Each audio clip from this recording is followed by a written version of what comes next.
والشكر علينا. آمين. أعوذ بالله من الشيطان الرجيم. بسم الله الرحمن الرحيم. الحمد لله رب العالمين. اللهم صل على سيدنا محمد تفتح لنا فتوح العارفين وعلى آله وصحبه أجمعين. اللهم صل على سيدنا محمد تفتح لنا فتوح العارفين وعلى آله وصحبه أجمعين. اللهم صل على سيدنا محمد تفتح لنا فتوح العارفين وعلى آله وصحبه أجمعين. اللهم صل على سيدنا محمد تفتح لنا فتوح العارفين وعلى آله وصحبه أجمعين. اللهم صل على سيدنا محمد تفتح لنا فتوح العارفين وعلى آله وصحبه أجمعين. اللهم صل على سيدنا محمد تفتح لنا فتوح العارفين وعلى آله وصحبه أجمعين. اللهم صل صلاة تفتح لنا فتوح العارفين وعلى آله وصحبه أجمعين. اللهم صل صلاة تفتح لنا فتوح العارفين وعلى آله وصحبه أجمعين. اللهم صل صلاة تفتح لنا فتوح العارفين وعلى آله وصحبه أجمعين. اللهم فقهنا في الدين وعلمنا تأويل وآتنا حكما وعلما. وقل ربي أدخلني مدخل الصدق وأخرجني مخرج الصدق واجعل لي من لدنك سلطانا نصيرا. وقل جاء الحق وزهق الباطل إن الباطل كان زهوقا. ربي اشرح لي صدري ويسر لي أمري واحلل عقدة من لساني يفقهوا قولي. ربي زدنا علما وارزقنا فهما. سبحانك لا علم لنا إلا ما علمتنا إنك أنت العليم الحكيم. Baik bapak-bapak semuanya, ini ada surah Al-Baqarah ayat 183 dan ayat ini diulang-ulang setiap tahunnya. Namun kalau ayat ini dikaji, pasti ada aja kita menemukan perbedaan. Karena ayat Al-Quran itu merupakan mukjizat dari Allah Subhanahu wa taala. A'udzu billahi minasyaitonir rajim. Bismillahirrahmanirrahim. Ya ayyuhalladzina amanu kutiba alaikumus siyamu kama kutiba alal ladzina min qablikum la'allakum tattaqun. Ayyaman ma'dudat. Pada ayat yang berikutnya adalah ayat 184. Ayyaman ma'dudat faman kana minkum maridan aw ala safarin fa'iddatun min ayyamin ukhar. Wa 'alal ladzina yutiqunahu fidyatun ta'amu miskin. Faman tatawwa'a ta'amu miskin. Kemudian faman syahida minkumus syahra falyasum. Faman syahida minkumus syahra falyasum. Faman tatawwa'a khairan fahuwa khairul lah wa antasumu khairul lakum in kuntum ta'lamun. Jadi di sini untuk kata-kata ya ayyuhalladzina amanu, ketika ada kata-kata ayyuha, itu adalah linnida. Linnida itu artinya adalah untuk panggilan. Tapi panggilan Allah di sini adalah bagi orang-orang yang beriman. Tapi Allah nggak sebutkan di sini ya ayyuhal mu'min. Ya, Allah nggak sampaikan mukmin di situ. Atau ya ayyuhan nas. Kenapa Allah tidak sampaikan ya ayyuhal mu'min, wahai orang-orang yang mukmin? Kalau mukmin itu udah mantap imannya. Tapi kalau di sini disampaikan ya ayyuhalladzina amanu, orang yang di dalam hatinya itu ada iman kecil saja, itu diajak oleh Allah untuk melaksanakan puasa. Jadi itu bedanya. Dan kenapa tidak ya ayyuhan nas, wahai manusia? Kenapa tidak demikian? Karena apa? Puasa itu untuk orang yang beriman. Gitu ya. Ada tata caranya. Terus ada atau tidak puasa itu bagi orang yang selain Islam? Ada. Ya, dahulu tuh agama penyembah bintang, mereka itu puasanya 30 hari dalam setahun. Kemudian ada puasa sunnah itu 16 hari atau 27 hari. Tujuan mereka puasa itu adalah untuk menghormati bintang Mars. Karena mereka itu berkeyakinan bahwa bintang itulah nanti yang bisa menentukan nasib mereka. Ya, Nah kemudian ada nggak selain Islam lagi? Ada.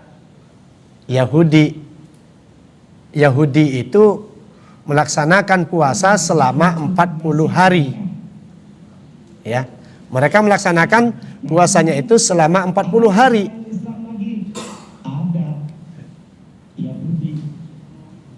Yahudi itu melaksanakan puasa selama 40 hari. Ya, mereka melaksanakan puasanya itu Iya, itu berarti telat sedikit tadi delay. Bapak-bapak harus paham itu katanya ya. Ya, baik, nggak apa-apa. Nah ya. Nah kemudian ada juga yang melaksanakan puasa. Ya. Maka di situ disampaikan ya ayyuhalladzina amanu kutiba alaikumusiyam. Di situ kan kutiba, diwajibkan. Ada nggak yang menunjukkan bahwa di situ yang mewajibkan siapa? Apa Allah sampaikan di situ aku wajibkan puasa untuk kamu? Apakah begitu dalam ayatnya? Tidak ada. Di sini disembunyikan siapa yang mewajibkan. Ya kita baca itu ayatnya. Ya ayyuhalladzina amanu kutiba alaikumusiyam. Kutiba diwajibkan, ay furido. Ay furido itu artinya apa? Diwajibkan. Tapi pertanyaannya siapa yang mewajibkan? Di situ tidak dijelaskan Allah mewajibkan ayat Al-Qur'annya, tapi kata-katanya adalah ya diwajibkan, disembunyikan siapa yang mewajibkannya itu. Itu menunjukkan bahwa puasa ini luar biasa. Ya. Dan dikatakan diwajibkannya itu nanti ya Allah mewajibkan. Dan kita juga bisa mewajibkan puasa itu untuk diri kita sendiri. Karena Allah tidak ada keuntungan bagi Allah. Mau puasa seluruh dunia ini berpuasa, Allah tidak bakalan naik derajat. Atau semuanya membangkang, tidak ada yang puasa satupun di dunia. Allah nggak turun tahta. Tetap Allah maha tinggi. Maka di situ disembunyikan oleh Allah siapa yang mewajibkan itu. Jadi kita juga bisa mewajibkan puasa atas diri kita. Kenapa? Karena manfaat dari puasa itu kembali kepada kita. Manfaatnya kembali kepada kita. Kata Rasulullah itu sumu tasihu. Berpuasalah kamu, maka kamu akan sehat. Jadi kalau seandainya masih sakit hari ini, begitu ya, apa yang diajarkan oleh Nabi? Puasa. Karena dengan puasa itu nanti kita ibaratkan nih, selama 11 bulan kita makan, minum, semuanya masuk. Semuanya masuk ke dalam perut kita. Mau sop iga, mau sop kambing, sate kambing. Kadang-kadang sate kambing itu termasuk arang-arangnya sedikit nempel di situ, masuk juga ke perut. Apalagi minum kopi jos di Jogja ya Pak ya. Kopi jos itu di angkringan Jogja itu, arang itu. Masukin panas-panas, masukin ke kopi itu. Masuk itu ke perut kita. Itu lambung kita, perut kita itu kalau mau teriak-teriak dia minta ampun. Ini nggak kuat lagi saya katanya. Macam-macam yang kamu masukin ke dalam ini nggak kuat saya nampungnya katanya. Maka Allah kasih kesempatan bagi kita itu untuk turun mesin. Turun mesinnya itu selama 1 bulan. Tune up kita itu 1 bulan itu. Ya, nanti setelah Ramadan insya Allah sehat semua. Tapi syaratnya malamnya jangan balas dendam. Itu ya Pak ya. Ini malamnya balas dendam. Itu ya kolak masuk, itu ya risol masuk. Ya Allah. Itu ya sayang nih makanan kalau kebuang gitu. Ya belinya jangan banyak-banyak. Itu ya kalau banyak belinya boleh atau tidak? Boleh, bagi-bagi dengan tetangga, kirim ke musola, kirim ke masjid. Mungkin ada musafir yang lagi puasa saat itu. Maka puasa itu Allah sembunyikan, kutiba kata Allah, diwajibkan berpuasa itu ya, berpuasa bagi kamu. Tapi kita juga bisa mewajibkan puasa itu terhadap diri kita sendiri. Puasa kita dengan puasa orang yang terdahulu beda. Orang dahulu kalau seandainya habis buka puasa, ya jadi syariatnya pada zaman Nabi Muhammad, sebelum terjadi pada kita hari ini, itu awal-awal puasa itu mereka itu ya habis buka puasa malamnya nggak boleh tidur dulu. Kalau dia tidur itu dilarang untuk melakukan hubungan suami istri. Kuat nggak Pak kira-kira itu selama Ramadan kita nggak melakukan itu? 30 hari Pak. Gimana Pak? Gak kuat ya. Kalau makan bisa kita tahan kan? Minum bisa tahan. Tapi kalau urusan yang satu itu kuat nggak nahan 30 hari? Orang seminggu aja istrinya lagi halangan aja udah nanya-nanya gitu ya. Udah kering belum gitu ya. Ya Pak ya, udah nanya-nanya itu gitu. Udah kering belum? Belum, dikit lagi gitu. Ya Allah lama banget ya gitu. Itu baru seminggu. Gitu ya, apalagi sebulan. Gelap dunia ini. Bapak, maka nah itu berlaku pada syariat sebelum kita ya, pada zaman sahabat. Maka malam tidak boleh itu mereka melakukan hubungan suami istri. Banyak para sahabat nggak sanggup, ngadu kepada Nabi, ya Rasulullah nggak kuat saya. Termasuk Sayyidina Umar itu ngadu kepada Nabi, nggak kuat saya kalau hal-hal yang begini. Akhirnya bagaimana? Baru turun ayat uhillalakum lailatas siyam rafasu ala nisaikum. Pada malam siam itu, pada malam bulan Ramadan itu kita dibolehkan untuk rafas ila nisaikum kepada istrinya. Dalam arti kata apa? Boleh melakukan ayil jima, di dalam tafsirnya begitu. Melakukan hubungan suami istri.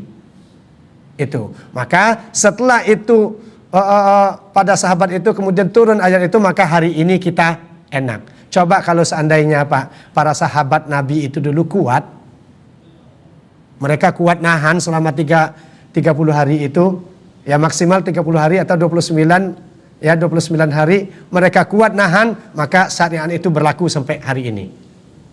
Berarti apa?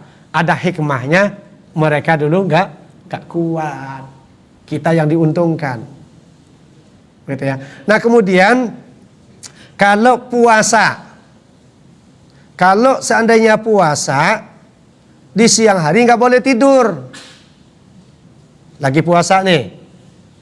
Kalau pas seandainya puasa tidur, maka puasanya itu harus dilanjutkan sampai esok harinya. Jadi selesai dari sahur, waktu asar tidur, nggak boleh dia buka puasa. Maghribnya. Terus kapan buka puasanya? Nunggu maghrib hari kedua. Ada seorang sahabat itu istrinya lagi dia kerja, kemudian istrinya masak untuk buka puasa kan. Pas datang lihat suaminya dalam keadaan tidur. Celaka engkau. Celaka engkau. Kenapa? Harus puasa sampai esoknya. Malam gak boleh makan lagi itu. Nah kalau itu berlaku hari ini gimana Pak kira-kira puasa kita? Hah? Kuat gak kira-kira puasa 2 hari berturut-turut begitu? 1 hari aja banyak yang batal. Sahurnya itu pakai rendang, pas pulang berangkat ke kantor, nggak taunya jam 2 siang sakit perut, pulang ke rumah dikerokin sama istrinya, muntah, nggak tahu muntahnya Indomie, kaget istrinya. Ya Allah bang, katanya tadi perasaan pas sahur nggak ada menu Indomie gitu ya Pak ya, tapi pas muntahnya ada Indomie yang keluar. Ya Allah, begitu ya. Maka tidak kuatnya para sahabat dahulu itu melaksanakan hal-hal yang begitu, diadukan kepada Rasulullah, kemudian berlakulah tidak apa-apa, maka keluar ya dari Rasulullah itu adalah tidurnya orang yang berpuasa itu adalah ibadah. Tidurnya aja ibadah. Tapi yang nggak tidur dari pagi sampai sore juga, begitu ya. Karena kita disuruh situ adalah puasa itu adalah al-imsak. Apa arti imsak? Menahan, mengendalikan. Kita tidak membunuh hawa nafsu, tetapi kita mengendalikan hawa nafsu. Ditahan dulu, nanti ada waktunya, di waktu buka puasa. Nah, terus sebelum kita masuk ke bulan Ramadan itu apa yang harus kita lakukan? Persiapkan diri.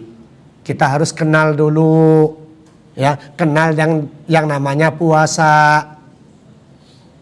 Apa itu puasa? Kalau di Ramadan itu siangnya itu harus siam, malamnya harus qiyam. Jadi siangnya siam, malamnya qiyam.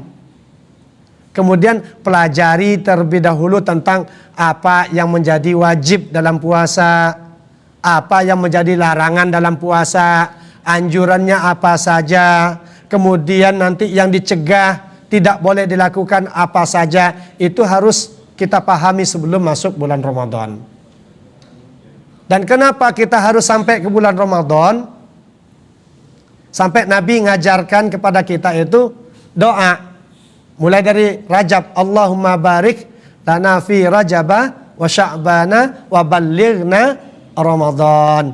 Kan kalau untuk Rajab Allah Nabi sampaikan adalah berkah. Berkahi kami Rajab, berkahi kami Sya'ban. Tapi giliran Ramadan, ada nggak kata-kata berkahi kami Ramadan? Tidak kan? Tapi Nabi sampaikan di situ apa? Wa ballighna Ramadan. Sampaikan kami ke Ramadan. Kenapa demikian? Karena Ramadan itu asal katanya Romdun. Kemudian tambah alif dan nun di belakangnya. Jadi Ramadan. Dalam kaidah bahasa Arab ketika ada tambahan alif dan nun di akhir, maka itu mempunyai arti yang sangat sempurna. Jadi Ramadan itu artinya membakar. Ramadan itu artinya membakar. Ramdun itu membakar. Maka ketika membakarnya ditambah alif dan nun, maka membakarnya sangat sempurna. Coba Pak, kalau seandainya ada besi, kemudian kita bakar di dalam api, kemudian besi itu berubah menjadi putih. Apinya berubah menjadi putih, nggak merah lagi. Itu saking panasnya. Dan bahkan Ramadan itu lebih panas dari itu. Siapapun yang masuk ke bulan Ramadan selama ada iman di dalam hatinya, maka Allah bakar dosanya. Cara bakarnya tadi dengan api yang sangat panas. Itu arti dari Ramadan. Maka Nabi ajarkan sampaikan kami ke bulan Ramadan. Siapapun yang sampai ke bulan Ramadan, Allah bakar dosanya.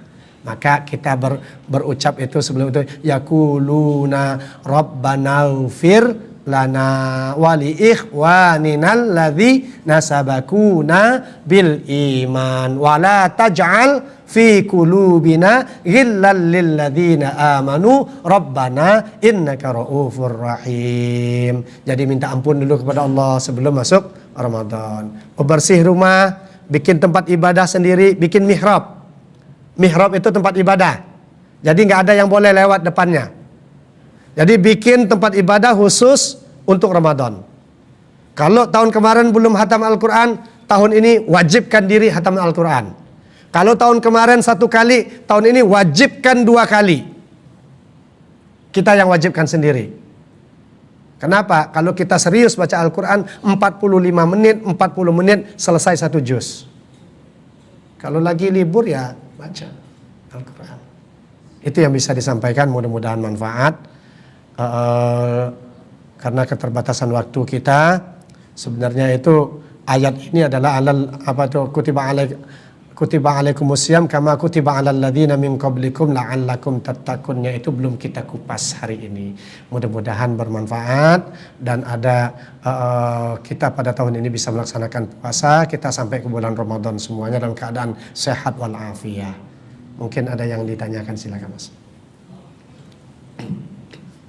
Baik, kami silakan pada dua jamaah untuk menanyakan silakan.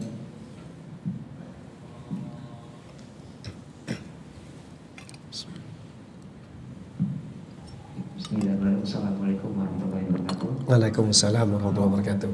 Mohon izin Ustaz, ingin menanyakan terkait tadi bulan Ramadan, keutamaan bulan Ramadan. Nah, ini pertanyaannya bagaimana kalau kita itu baru masuk hari pertama bulan Ramadan, tapi qadarullah sudah Allah cabut gitu nyawa itu, untuk dosa-dosa kita bagaimana yang tadi Ustaz jelasin. Ya, baik. Assalamualaikum warahmatullahi wabarakatuh. Waalaikumsalam warahmatullahi wabarakatuh. Ya, yang pastinya siapapun yang beriman di situ, yang amanu, sekecil apapun iman di dalam hatinya, dalam dadanya itu, ketika dia sampai ke bulan Ramadan, maka Allah bakar dosanya. Walaupun nanti baru di awal Ramadan, baru jam 8 pagi gitu ya, sudah meninggal, Allah bakar dosanya. Maka pentingnya itu Nabi mengajarkan waballighna Ramadan. Sampai ke Ramadan aja itu sudah luar biasa. Karena Allah akan bakar dosa kita. Ya. Kemudian ada yang memilah-milah. Pertama rahmat, yang kedua maghfirah, yang ketiga itkum minan nar. Kalau bagi saya Ramadan itu ya semua hari-harinya itu ada rahmat Allah, ada pengampunan Allah, ada pembebasan dari neraka. Tingkatannya itu adalah untuk memotivasi umat supaya rajin puasa. Tetapi kalau sudah tingkatannya tinggi, sudah jalankan saja. Insya Allah dibakar oleh Allah dosanya. Masih ada lagi mungkin? Assalamualaikum warahmatullahi wabarakatuh. Waalaikumsalam warahmatullahi wabarakatuh. Ustaz, itu kalau mohon bertanya, kalau Ramadan itu prioritasnya sebenarnya minta ampun atau banyak ibadah, Ustaz? Yang kedua, misalkan berbanyak ibadah, kalau di rating itu dari ibadah yang paling besar pahala itu apa, Ustaz? Sekian, Assalamualaikum warahmatullahi wabarakatuh. Baik. Ya, Ramadan itu minta ampun atau kita bagaimana begitu ya? Minta ampunnya itu mulai dari sekarang. Jadi bersihkan tadi Rabbana ighfir lana wali ikhwanina alladzina sabaku nabil iman. Siapa sabaku nabil iman di sini? Yaitu muhajirin wal ansor. Nah, kita minta ampun dulu karena ibaratkan air ini, misalnya ini dalam gelas ini hitam. Diri kita itu hitam. Hitamnya kenapa? Karena dosa. Ya kan? Maka sebelum masuk ke bulan yang agung itu kita minta ampun dulu kepada Allah. Ada sholat taubat, gitu ya. Ada sholat taubat, kemudian taubat nasuha. Kita minta ampun kepada Allah sebelum masuk ke bulan Ramadan, sehingga kita masuk ke bulan Ramadan dalam keadaan bersih. Minta maaf dengan saudara, dengan tetangga, dengan rekan teman. Minta maaf kita. Termasuk orang yang paling dekat dengan kita, istri kita dan anak kita. Gitu, kita minta maaf. Gitu. Supaya masuk ke bulan Ramadan itu benar-benar bersih dulu. Kenapa? Nanti di akhir ayat itu adalah supaya sebelum akhir itu ada ghillan kan? Rabbana ighfir lana wa li ikhwanina alladzina sabaquna bil iman wa la taj'al fi qulubina ghillan. Ghillan itu sakit, hati kita itu sakit, dengki, hasud. Kalau mau masuk Ramadan itu bersih dulu. Baru nanti kita bisa dapatkan Raufur Rahim. Tapi kalau masuk ke dalam bulan Ramadan masih ada ghillan, masih ada penyakit, dengki, hasud, masih benci sama orang, masih musuhan sama adik, sama kakak, nggak teguran sama ibu, sama bapaknya, wah bahaya. Maka hilangkan ghillannya itu. Wala taj'al fi qulubina. Ya Allah, jangan jadikan dalam hati kami ini ghillan, penyakit-penyakitnya seperti itu tadi. Supaya apa? Kita nanti di bulan Ramadan itu dapat Raufur Rahim. Dapat raufnya Allah. Allah itu Maha Penyantun, Maha Penyayang. Maka apa? Minta ampun dulu, bersihkan itu. Kalau sudah itu pasti, kalau kita sudah minta ampun pasti Allah ampunin. Karena ampunan Allah itu luas. Ampunan Allah jauh lebih besar daripada dosa yang kita lakukan. Kemudian amalan apa yang paling utama dalam Ramadan? Puasa. Itu yang paling utama, nggak ada yang lain. Kemudian apa lagi? Baca Al-Quran. Apalagi hidupkan malam. Kalau hidupkan malam itu namanya apa? Qiyamul Lail. Qiyamul Lail itu apa? Tahajud. Iya, salah satunya. Tapi yang dikatakan qiyam itu kita menghidupkan lail malam. Menghidupkan malam bulan Ramadan itu boleh berbagai macam acara. Baca Al-Quran boleh, zikir boleh, sholat tasbih boleh. Itu kan. Kemudian bersedekah boleh. Tapi yang paling utama adalah sholat. Karena orang yang sholat itu adalah orang ketika dia sujud adalah yang paling dekat kepada Allah Subhanahu wa taala. Berbisik ke bumi, terdengar di langit. Jadi pas sujud terakhir itu kita bisik di situ kepada Allah. Minta apa? Ngomong di situ.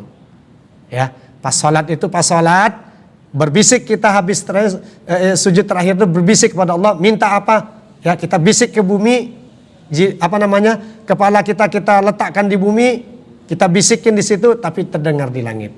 Allah akan ijabah.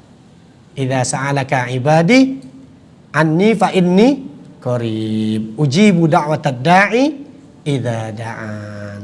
Jadi dikabulkan oleh Allah yang minta kalau dia minta. Kalau nggak minta, apanya yang mau dikabulkan? Kan begitu. Ya, begitu. Silakan. Cukup ya. Baik, terima kasih Bapak-bapak semuanya, mudah-mudahan diberikan manfaat apa yang kita baca hari ini, apa yang kita pelajari hari ini. Kita tutup dengan doa. Tentu kita baca doa, mudah-mudahan Allah sehatkan kita dan Allah sampaikan kita ke bulan Ramadan. A'udzubillahi minasyaitonirrajim. Bismillahirrahmanirrahim. Alhamdulillahirabbil alamin. Allahumma shalli wa sallim wa barik wa karrim wa syarrib wa 'azzim ala sayyidina Muhammad salatan takunu likulli usrin yusra wa likulli ghammin wa hammin faraja wa likulli da'in dawa'a wa likulli saqmin shifaa'a wa ala alihi wa sahbihi ajma'in. Allahumma barik lana fi Rajab wa Sya'ban wa ballighna Ramadan. Allahumma barik lana fi Sya'ban wa ballighna Ramadan. Allahumma barik lana fi Sya'ban wa ballighna Ramadan. Rabbana zalamna anfusana wa illam taghfir lana wa tarhamna lanakunanna minal khasirin. Rabbana atina fid dunya hasanah wa fil akhirati hasanah wa qina adzabannar. Wa sallallahu ala sayyidina Muhammadin bifadli subhana rabbika rabbil izzati amma yasifun wa salamun alal mursalin walhamdulillahi rabbil alamin. Assalamualaikum warahmatullahi wabarakatuh.